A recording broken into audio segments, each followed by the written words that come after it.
Hey guys, so I just filmed one of these videos, the same kind, but this one is going to be all about my tongue piercing. Um, First things first, I did do this piercing myself about 2 years ago. Being the stupid person I am, quite frankly, I was very suicidal at that moment, so honestly I didn't care if I messed up. But the needle was sterilized, I was bought sterilized, but on accident, being stupid, I bought 4-gauge needles, not 14. That's how big it is. I still have some, because I never used them. So obviously I didn't use the entire needle. I just used the tip because it is very sharp, and if you can tell, it doesn't turn into an entire needle until about that way through, and pretty much the tip would go all the way through my tongue anyway. So I pretty much used that. I did have to do it a little crooked, but I did it on purpose just because my tongue lobe is so forward in my tongue. Only a little bit crooked. But that's just because my tongue was all messed up. It's centered on top, and I did not use clamps even though I have them, because it was easier not to for me.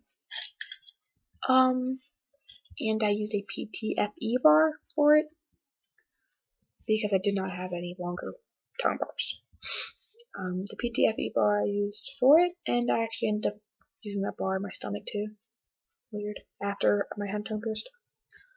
But my tongue pierced, it did not hurt at all when I did it. It swelled up for about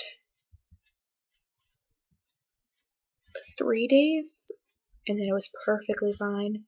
I'm not even kidding. I didn't, at that point I was not usually hungry a lot, so I was not eating often anyway, but when I did eat, I was eating normally. I was eating normal food, which is not good for you. I was actually eating hot sauce the first day, which is not good. I do not recommend that. But, after about 2 weeks of having that, PTFE bar, and I switched it out to a bar. That's a normal one. Actually I have plastic balls on them, these are metal. And they're actually a lot smaller than that classic bar. Which, the classic balls, because they're a lot smaller than the classic balls, because that's what I prefer. It's a classic one. That's a classic one. I cannot talk today. But,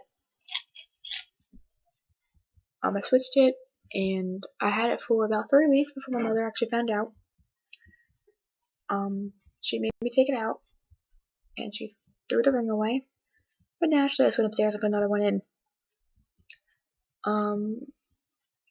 And yeah. They just made me throw that one away too. No, she didn't. She actually just didn't care. She stopped caring. My dad did find out about it for a while. Just because I don't really talk to my dad much. He doesn't really pay attention, and he has bad eyesight as it is. So, yeah, it did not hurt at all. The only part that hurt like the tiniest little bit was getting through the top part. I did, from bottom up. It took me about 10 minutes to do the entire thing just because I was nervous, shaking, I was upset. I just decided, oh, I'm gonna pierce my tongue. But for the actual care of the tongue, I used mouthwash, and at this point it was not alcohol free, but use alcohol free mouthwash. I used regular mouthwash for the first week I had it, and then I actually ended up getting alcohol free mouthwash and using that. But for the first week, when I was using the regular mouthwash, I used it after everything I eat, but I would rinse out my mouth with water too. I'd use the mouthwash, even when I was at school, use the mouthwash.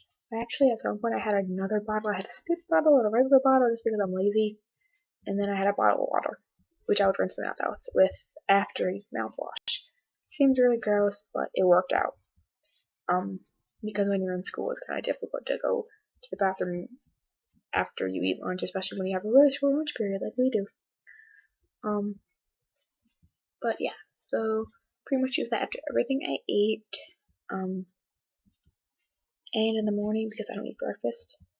I wasn't as picky about when I was drinking things because I drink a lot of soda.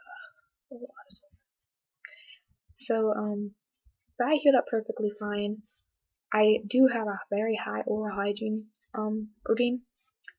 So I do use a tongue scraper, but I did not use that tongue scraper for about a month while I had the tongue piercing, the first month, just because I did not want to risk anything about messing it up. When I do use a tongue scraper, I do pull on it sometimes, but it doesn't hurt. After the